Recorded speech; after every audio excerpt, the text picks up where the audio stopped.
You are listening and watching the Business Wingmen Show. I'm Steve Smith. I'm joined by my co-host Travis Smith. And if you haven't subscribed to this program, whatever platform you're listening to our episodes on, and we're on every one, so you pick the one you like. And if you don't have our page bookmarked, just search us for Business Wingman. There will be. Subscribe. You'll get all the latest episodes as they come out. Today, we're going to be talking about kind of an interesting adjunct to developing a business and getting the most out of it from a people standpoint. And it's all about having an intern program. So Travis, why don't you kind of intro this thing and kind of tell us where we're going with the conversation? Oh, I would be delighted to. So, when we think about internship programs, I think one of the common misconceptions is that only the bigs, the large, the strategics, the conglomerates out there, right? So think Apple. Mm-hmm. Those are the companies that do internship programs. Google, and stuff like that. Yeah. Correct. So yes, I would say most of those big organizations, the Fortune 500 companies out there, they do offer internship programs. But for our discussion today, we're going to take a little bit of a different angle here and talk about why small organizations, medium organizations, so even companies that have less than 50 employees should consider having an internship program. What are the benefits for both the employer as well as the intern going through that program? Mm-hmm. What are some considerations kind of as you move forward with building out that program? And then last but not least, what are maybe some considerations and why you should, before you bring on the intern, talk with someone that is a specialist in perhaps human resources or even employment law? Right. All right. So in your own past, before you started your company, were you exposed to any kind of internship program at your employer? I was actually. So I was exposed to that both as a someone in management, Mm-hmm. but then I've also helped a couple companies put together a mixture of internship programs kind of melded in with mentor programs, if you will. Okay. All So right. the thing that I have found interesting is there's two different trains of thought as to why you would have an internship program. So that might be kind of the best place to start here for the discussion. The first one is the old school approach, which is we're going to get a bunch of youngins that come in here, cheap labor, or maybe not even pay them at all. And we're going to put them in the mailroom, which that tells you how old that comment is, right? Right. And We have to start somewhere, right? So right. And start in the they're just mailroom. gonna sit there passing boxes around, sorting through mail, and hey, they should be lucky to be here. Mm-hmm. Right. That's kind of the old school approach. It's like, 80s, 90s. It's like that's what you do with your interns. Or you bring in an intern with a college degree and their primary job is to make coffee. Yeah. And serve up snacks, throughout the day. Yeah. I mean, look, I like snacks, Right. but I would argue, for the purpose of our discussion today, that is not the best use of what interns can offer. And so I really do think that that's where we should focus our time today, and really sorting through, if you're going to go through the process of building out an intern program, even if that intern program only brings in one individual. So we don't necessarily have to look at this as we're bringing in a dozen or more people. Right. Right. But what are we hoping to achieve with bringing that individual in? And I really want us to kind of focus on what's a new way of thinking here. So I'm curious to get your perspective on, if we're going to go through the process of bringing an intern in, and maybe that program is kind of an ad hoc thing where, they're still in school Mm-hmm. and they're coming in and they're doing 5 hours a week, right? So it's a pretty low level commitment. Mm-hmm. What could the business hope to get out of that kind of a relationship? Well, okay, it's funny you asked that because in situations where I've been in where people have been struggling to figure out, is this something we even want to do? The first question from folks that are pushing back will come up with is, well, what am I supposed to have them do?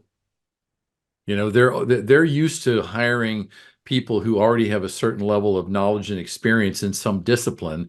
So you kind of feel like you can orient the person, leave them alone, and they'll get stuff done.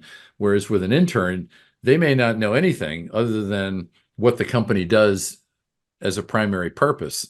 So a lot of your managers are saying, okay, well, now I've got to figure out what this person's going to do, and then I've got to oversee them. So there's a lot of pushback for even wanting to go in this direction. And a lot of times we really had to search for what's the benefit to us.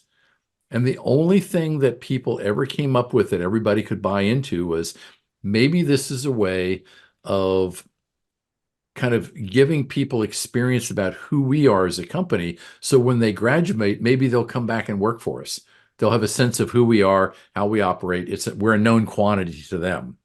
And that was really the only overriding benefit that I ever came up with. So, you know, that's kind of where I am with the whole thing. Sure, is it important? Have we done it with success? Yes, but there's usually more pushback than there is people putting their arms around the concept and saying, "Yeah, let's start this next week."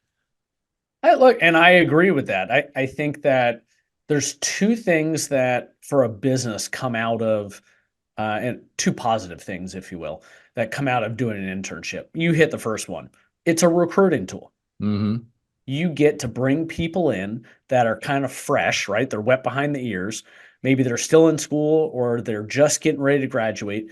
And maybe that gives you the opportunity to really assess someone over a couple week period, couple month period. And maybe it ends up being a recruiting tool. I will tell you this, if that's all it ends up being, that's a great reason to have an internship program. Mm, Flat, done. right, right, You don't need any more reason other than that. right. Statistically, when you're going to hire, you could end up spending a month or two trying to find someone fresh out of school. You have no idea what their ability is going to be, or even if they're going to work. The average tenure for someone coming out of school is barely 15 months, Mm, right? So, just from that standpoint alone, which doesn't even bring up, did you use a recruiter to bring them in and then the right, cost associated with that? right, Take all that out or take that into consideration. Those are excellent reasons to have an internship program because it's kind of this whole idea of you get to try before you buy, right, right? right. There is another piece, though, that I think in today's day and age, it's important for companies to be involved in their communities. And yes, it could be used as a recruiting tool, but I also think that it's a great way to give back.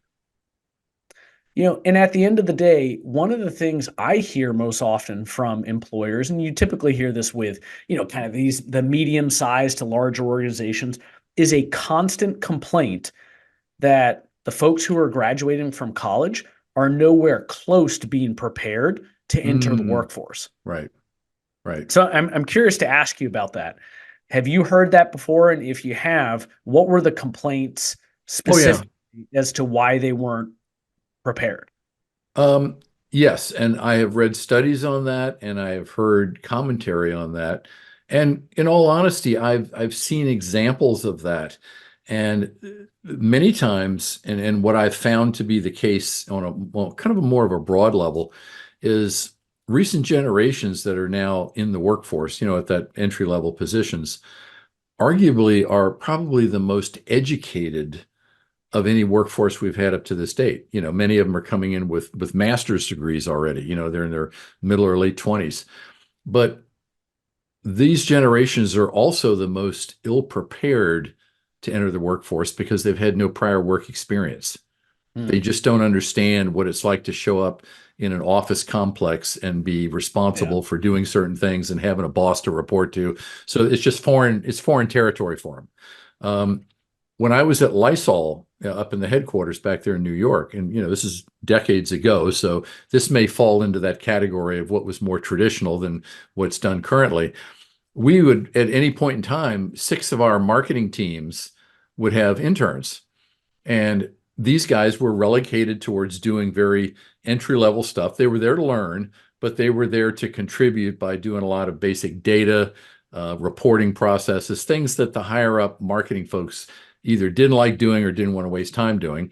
So, you had kind of a balance there. But what I learned later on, which I think might apply to the small business, companies, the reason they did this was because they knew when they had to go out and recruit people that it was highly competitive. I mean, we weren't the only consumer products company in the area. And so what they were doing was actually building relationships with certain universities and colleges in the area that specialized in things like marketing or finance. Because when we went back to tap that university for full-time potential, we wanted them to speak favorably of us and steer kids in our direction. Absolutely. And I think that's a great reason to do it. Yeah, yeah. So that's kind of that was the quid pro quo that went on there.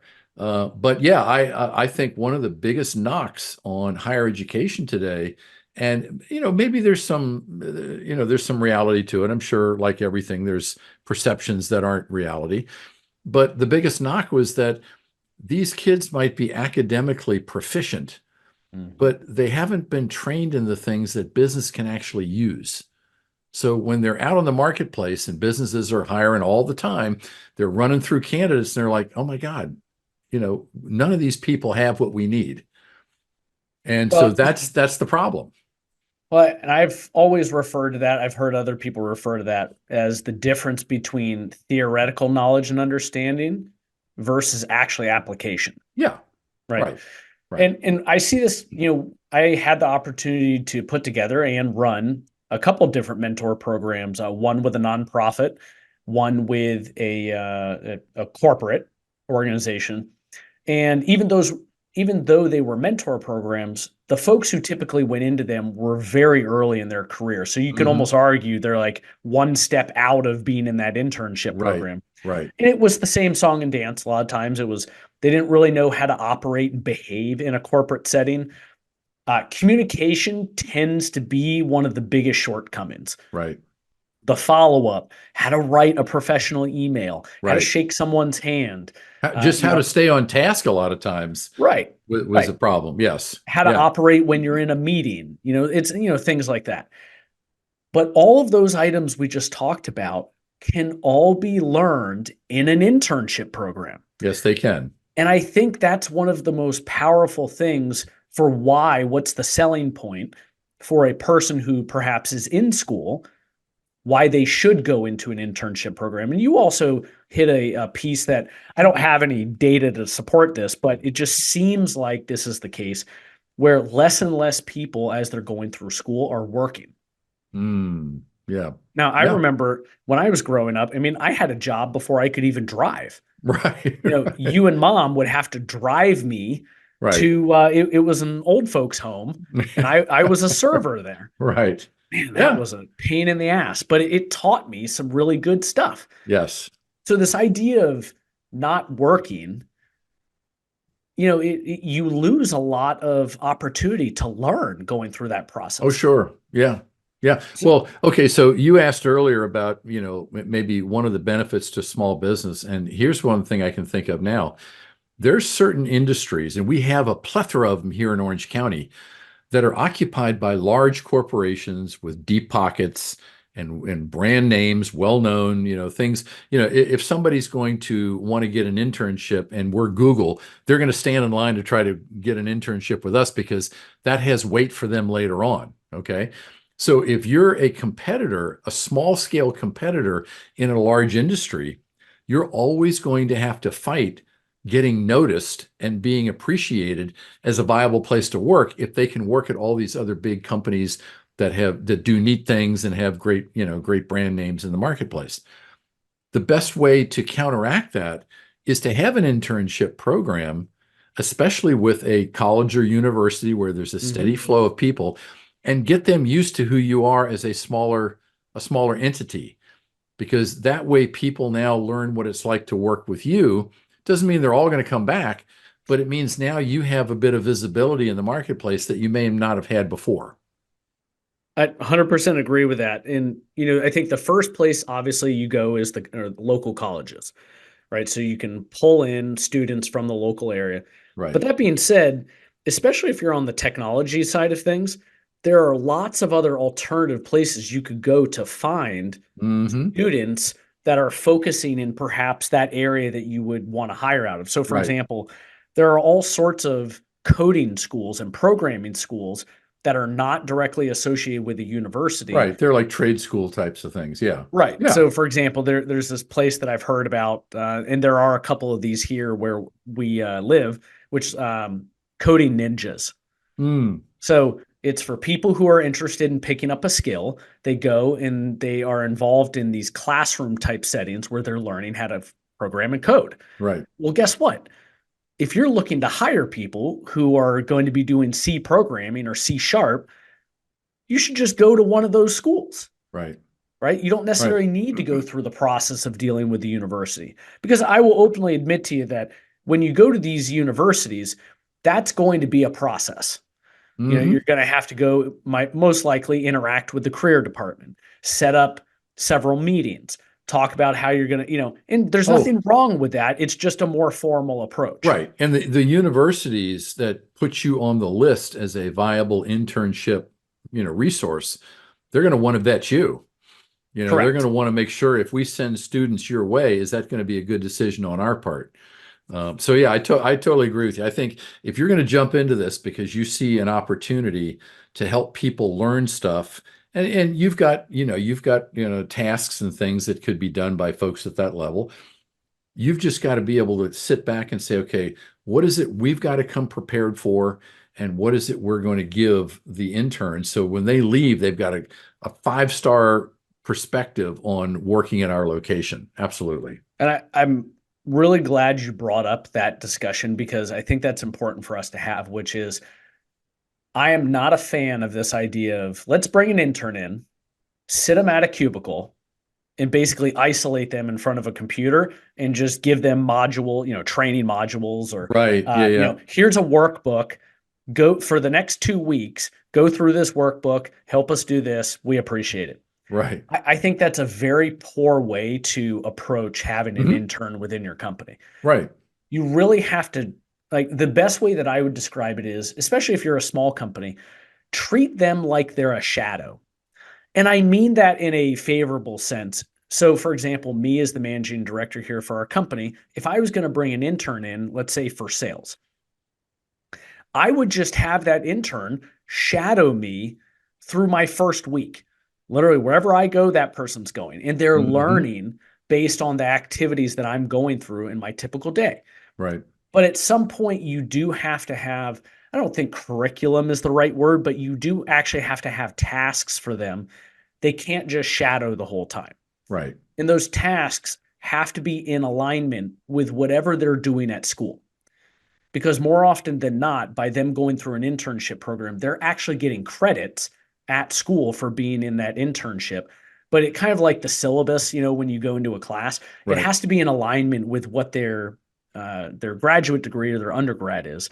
Right. So it does take some forward thinking before you engage with whatever the university is or some sort of an association to think through what is it we're going to offer and then what is this person going to be doing here, create a small program, and then that's what you can move forward with. And I will also say that from a perception or mindset standpoint, people who are drawn to getting internships, they don't want to go someplace where they're just parked. They want to go someplace and actually learn real world application of the theoretical stuff they've been learning in school. Because most of them, and I'm part of an organization now that, 2 years ago, we had an intern that was doing a lot of meeting prep and other types of admin assignments behind the scenes. And she was young, Chinese girl, and she raved about what she did for that summer because she said she had always heard about this stuff, but never actually knew how it Mm-hmm. worked. And when she left, she was proficient. We would just hand her, say, okay, next meeting's coming up. Here's where you got to go on social media, do this, set up this, get this location. And she was all into it. And she felt really good about the fact that now she could tell people, you've heard about that. Well, that's what I did this summer. And it didn't dovetail exactly with her, with her degree, but it was something she felt was a really valuable experience that would serve her well down the road. And so I walked away from that all the time thinking, you're better off putting an intern in a position where they might feel just a little overwhelmed at times, but get them hands-on doing stuff as opposed to just sitting, like you said, sitting in front of a computer, just watching one module after another. Hell, they can stay at home and do that. Right. And that's like in my world with engineering, in particular product engineering, you can see it immediately with people who have graduated from college with an engineering degree, Right.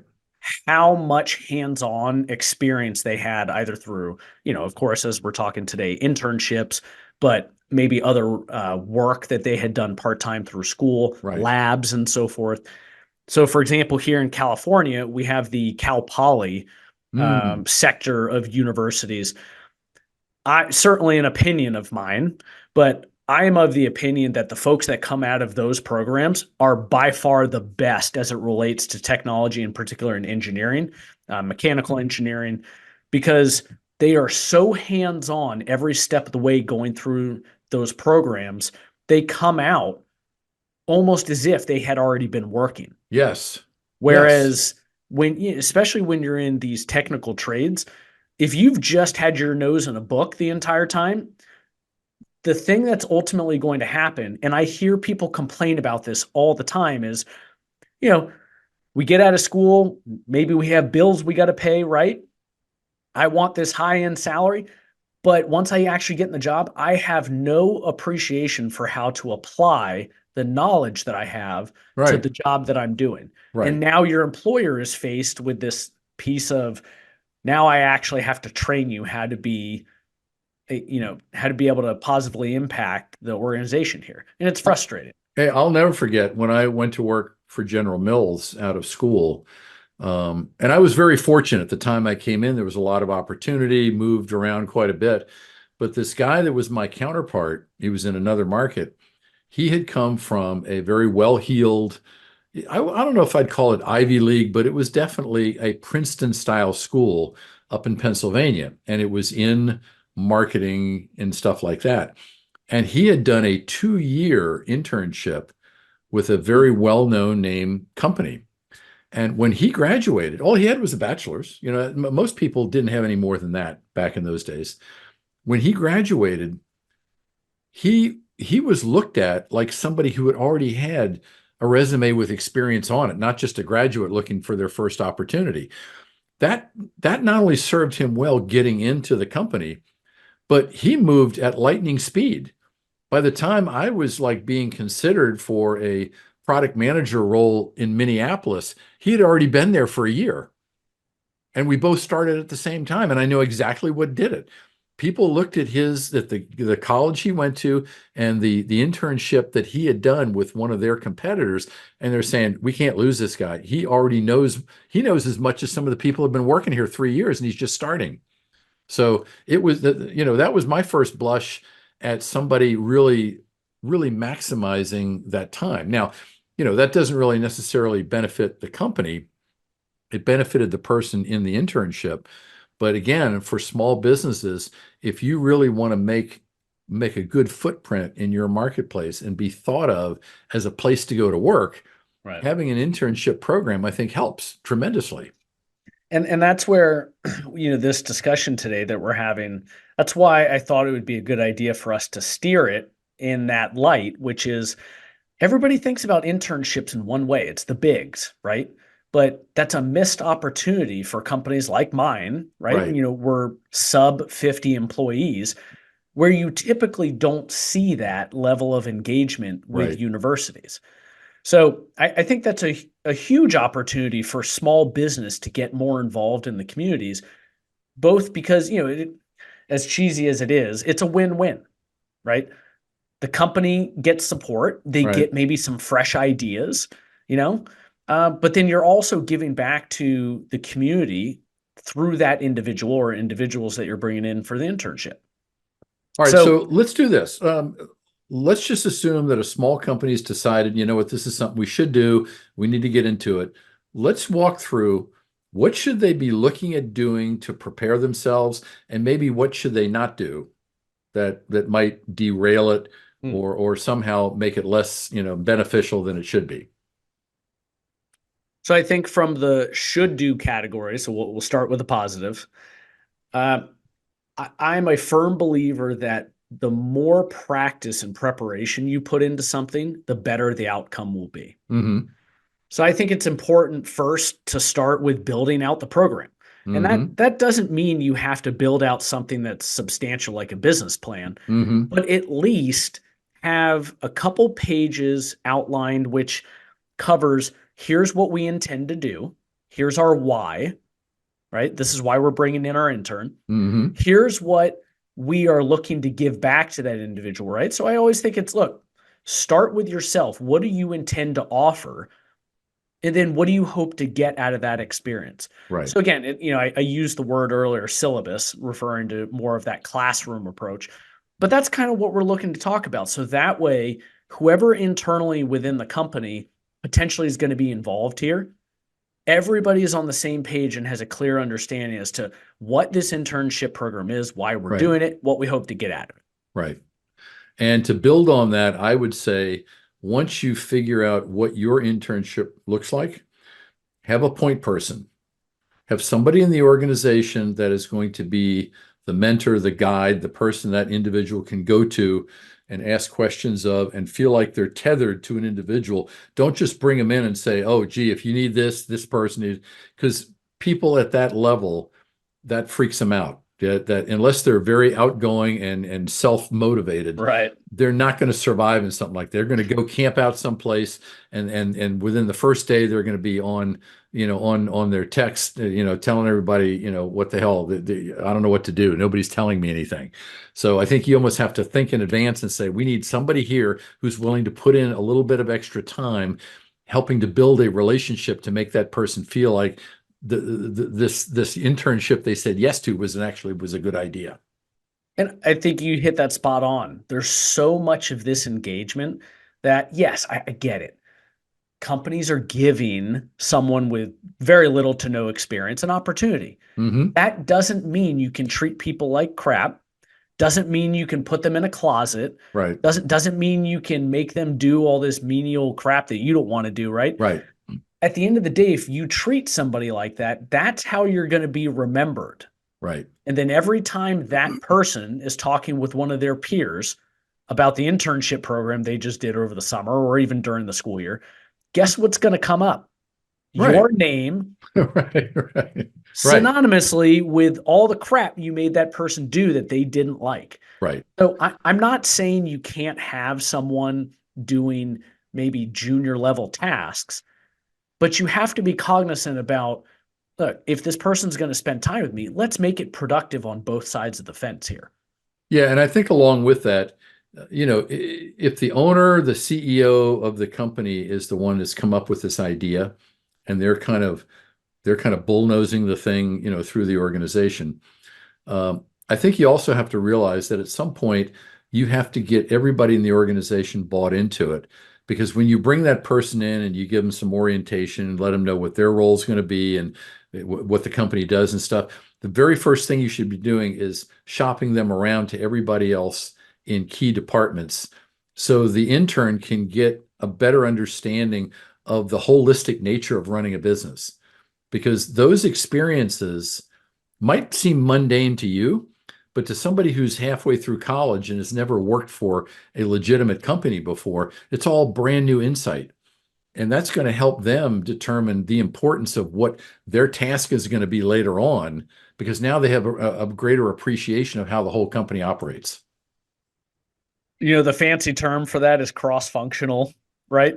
Right, right. But I Yes. love that idea. Yeah, It's get them sitting with, even if their background is finance, right? Have them sit with the marketing team, have them right, sit down with sales, right, right? Don't just put them in the department that's narrowly focused with their degree. right. Yeah. Yeah, I mean, because one of the things, again, at Lysol, what they were fond of doing, which I always found kind of comical, but they would have interns, and after they'd been in the marketing department in the specific brand that they were working on for about 3 months, they would call one of the directors out in the field, because I used to get these calls on a regular basis, and they would say, "We have an intern we want to send out in the field to get some exposure to sales." So we'd have them come out for a week. And then I'd put them with a couple of senior people, who could take them in front of customers or other things, and just let them see what a day in the life of salesperson's like. And those were good for us. Did they ever go running away after the first day? No, on the contrary, they would go back to the marketing department and they'd get in these meetings and they'd say, well, you know what? That's not what I see out there. Because, marketing and sales, they're supposed to work together, but there's a little bit of competition going on between who's really, the source of the revenue. And so they would always go back and we'd find out that they'd be sticking up more for the sales function because they actually lived it and they saw how hard it was sometimes to convince people to buy something. Right. And so that's a great point. We did that at every shot we could because we were like, okay, here's somebody else we can indoctrinate. So, yeah. That's funny. All right. So what then are maybe some things you want to steer clear of and or just be cautious of if you're going to implement an internship program, regardless if you're a small, medium, or a large size company? The first thing I would do is I would make sure that I bring in my HR department or somebody who's got a good understanding of compliance in the state that I'm doing business in, so that you don't launch into this thing and make assumptions about what you can provide them and what you don't have to, that go against the regulations that the state kind of holds you accountable for. Because if you do that and later on something comes up and all of a sudden it becomes known that you didn't run this right, like maybe you need to pay this intern and you didn't, the penalties for that can be pretty outrageous. So I would say make sure you understand the legality of what you're doing so that you can navigate that properly. Well, you just brought up something that I think it's important for us to at least touch on. And for what this is worth, before I even bring it up, neither you nor myself are we employment attorneys. Are we Right. specializing with backgrounds in human resources? So Right. for what that's worth, it's important to always talk to those people first, right? As you Right. just outlined. That being said, you just talked about paid versus unpaid. I can't really give you a lot of deep statistical background on this. I think it's just more of a feeling for me. If you want to get good people who are engaged going through your internship, I just think that we should probably operate above board and offer something. Now, again, needs to be in line with your state's employment laws. Mm-hmm. But I guess where I'm getting at is, look, pay people to be there to do good work, right? Yes, I know you're giving them something big in return, perhaps Right. something more than what you're getting in return, Right. but that's not really the point, right? Right. Do the right thing. If your state requires minimum wage, then fine, do that. If it's $20 an hour, whatever it is. Right. Right. I, I Definitely. The other thing I would say, and a lot of times I see this happening, the people at the top decide that for the right reasons, we need to do this. We need to kick this off. They get it up and running. They get their first intern in. They turn it over to the people running the program, and then they walk away. They don't really stay tethered to the process. And I think that's a big mistake. Doesn't mean you have to be fully involved in running it, but you should be checking in with the people that are bringing the intern in to their department, and you should check in with the intern. I think it's amazing what you can find out when you invite somebody in and say, "Hey, how's it going? What have you learned? What do you like about this?" Almost like a little like a very informal interview. I think you can find out a lot by talking to somebody who knew nothing about what you did prior to walking in the front door. And I think a lot of times people, they walk away from that because they feel like, okay, I got it going. I got good people running it. I don't really need to be involved. Yep, I agree. I think if at the end of the day, it's all about one, why are you doing the program in the first place? Right. Right. But two, it's important that we are constantly thinking about the way that our company is positioned, the branding, our reputation, right? Mm-hmm. And we want to make sure we're treating people well. Right. So if you're going to Yes. bother bringing in a program, especially a program where you're talking multiple heads coming through there, multiple interns, Mm-hmm. I love that idea. If it was a VP that started or an executive person, stay involved through the program. That Right. might just mean that maybe one morning out of the week, you're coming and doing breakfast with them or lunch, checking in. How's it going? What kind of feedback do you have? Case in point, and it's kind of a random offshoot here, but when we hire a new employee here, at the end of their 30 days, we make them give us a presentation on two things. First, what have they learned in their first 30 days about their Hmm. job and about the Yep. company? But then the second thing is they have to provide us with three things they think our company can do better. Oh, okay. So why do you think we do that? Well, okay. So my first response to that would be people who are brand new to something, they have no preconceived notions about how things should work. They see everything for what it is. They don't have any filters or biases around it. It's just that's what it is. So if you ask somebody to comment, they're going to tell you exactly what they observed. And then you can determine what the value of that is, but you're not getting something that's gone through a filter. And that, kind of fresh eyes, right? Yeah. But yes, I agree. That's the number one reason we do that. Mm, We want feedback. We want right. to make sure that is there anything we can do better here? Right. The second reason, though, we do it is because we want people to start using their voice. And there's no better way than to encourage them Right. to very quickly in the engagement of their employment to start talking like this and be supportive Interesting. of that. And I bring this all up because I believe that's the same way you should operate through an internship program. You've got to force them, and you would kind of use this statement earlier, make them slightly uncomfortable Right. because through that uncomfort is growth. And Yeah. so as you have folks going through an internship program, getting those VPs to stay involved and engaged to some degree will be great for their growth. But then hopefully, if you do it correctly, you can elicit that feedback that goes right to the top, which Yeah. could be key for your organization. Right. And I would take some of what we've just been talking about here and actually put it under the column of what not to do. What not to do is don't shortchange the experience by bringing somebody in and giving them just enough things so that you can say we complied. Yeah. Make them stretch, make them learn, get them in situations where they have to actually kind of work through something they're not familiar with, because that's where the growth comes from. And that's the stuff they will remember about the experience when the whole internship program's over and they're back at school. Absolutely. So I think, as we look to kind of close out this discussion today, I'm curious to get your thoughts on how would you close the internship program so that you can look back on it and both you yourself as the organization and the person went through it are giving it marks that it was a good experience. Oh, I don't know. That's interesting. I think what I would, well, obviously, if you're going to do that, your internship program has to have a time span, a time limitation on it. It can't just kind of run, for as long as it's going to run. It has to start and it has to go for a certain period of time and stop. Um, I think to close it out, you should do a couple things. One, you should have an exit interview, kind of an outtake.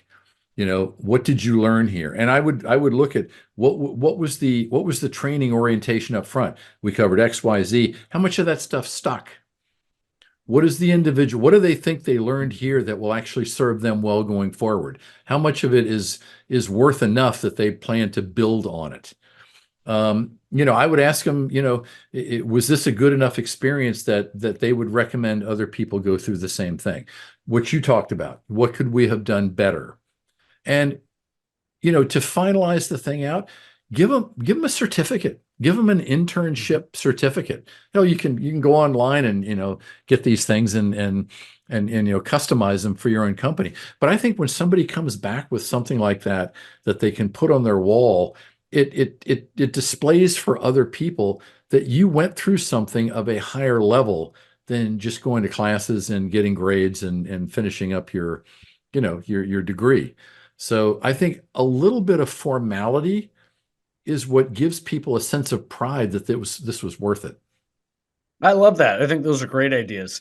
The one that I would add in, I've seen a company do this. I thought it was really creative, was they would do a kind of an interview testimonial on camera, Hmm. but it was the internship individual going through and sharing their experience. And that video, they did two things with it. They gave it to the intern so that Hmm. they could then use it for their own purposes, right? Right. So they want to put it on their social media, right? Or maybe even if they're trying to get an interview with another company down the road, Yeah. Yeah. they could That's share that kind of absolutely. content, right? And it almost becomes a reference in a way because the video was branded, it had the Hmm. company logo and stuff like that. Right. But then the company itself used it on their social media, right? So there was, I thought that that was really There's a interesting. little bit of Uh, brand building in that. Yeah. yeah, yeah, on No, I think both that's a good sides for what idea. that's That I worth. think that's a great way to create a lasting effect that both sides can get benefit from. Cool. So, as we close up this discussion today, what I hope our listeners took away was really internship programs are not just for the large Fortune 500 strategics. Right. If you own or operate a small business or a medium sized business, this is absolutely something you should consider. And whether you consider that just for the summer months or you actually have folks come in during the school year, but go talk with universities, go talk with some of the specialty kind of trade schools or Hmm. programs that are in your local area and try to find an opportunity to, even if it's just one, pick up an intern in this calendar year or early next year, build out a program and do it both for your company and as a way to give back to the local community in which you serve.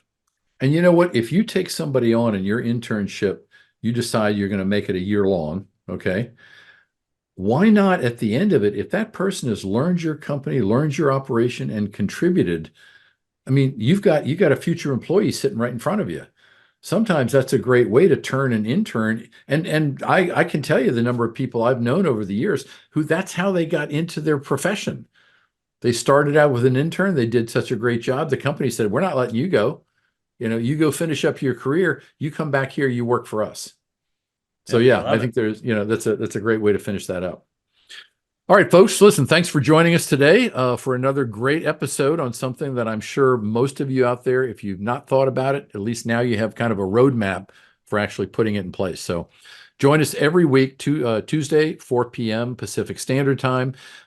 We also have now, we're taking a lot of our best of episodes from last year, and we're starting to load them on our YouTube channel. So that's the Business Wingmen Show on YouTube.